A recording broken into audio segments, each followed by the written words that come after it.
Right, so last video on the supercapacitors for today. It's been a busy day. Got all the modules made as you saw earlier. So now they're in the box, in the case here, as the IMA case.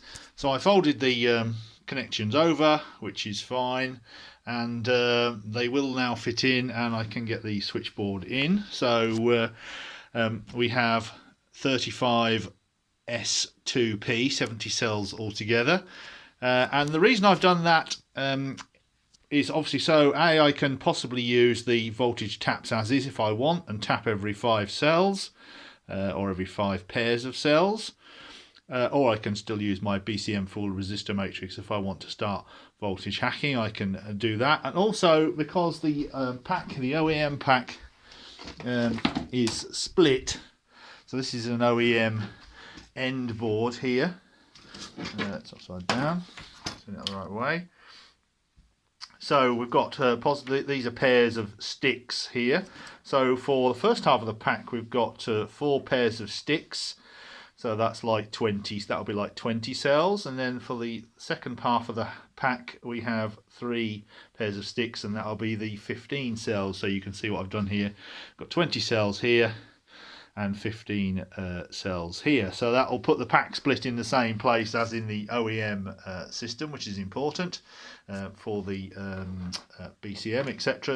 That needs to be switched or in the same place, should I say. And I'll use the 4 connections on the back of the board like I did for the original. So we've got the switchboard here, and we've got the 4 connections, but I will chop these off flat because there's not that much space. And what I'll do is I'll connect through, and probably just connect just here, just the other side, so that this bit doesn't protrude this way into the cavity here. And I'll stick a piece of the plastic coroplast onto here to provide an insulation barrier. There will be an insulation barrier down between this stack of cells here to separate these 2 halves. So this is all in series, these are all in series. Now the CRZ BMS boards will fit in here, so I've got an enormous amount of wiring to do, as you can see.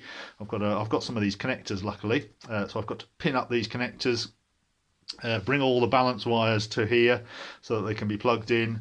The actual CAN connectors are on the sides, so I need to connect those. So there's just enough space for all that to fit in, so it's going to be quite nice because it's going to fit in the OEM battery space basically, and that should be quite nice. I'll probably still connect these up as well. These are my little 3.6 volt 65 volt balancing board, so I'll probably have those as well. So yeah, so there's an enormous amount of wiring to do, double checking, triple checking everything to make sure it's all correct.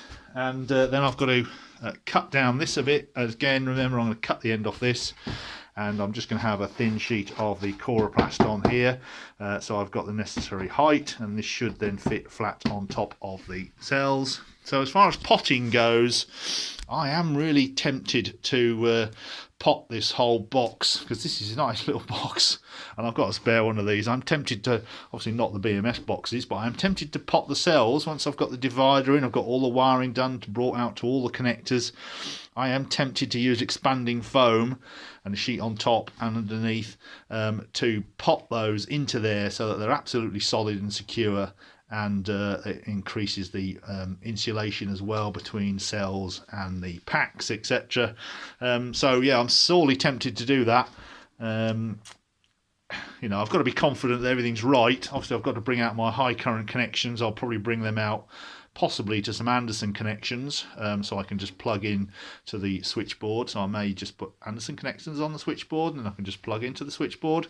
So yeah, there's still stuff to think about. I have got various bits and pieces, so that's where we are at the minute. So it's coming on, and lots of work still to do.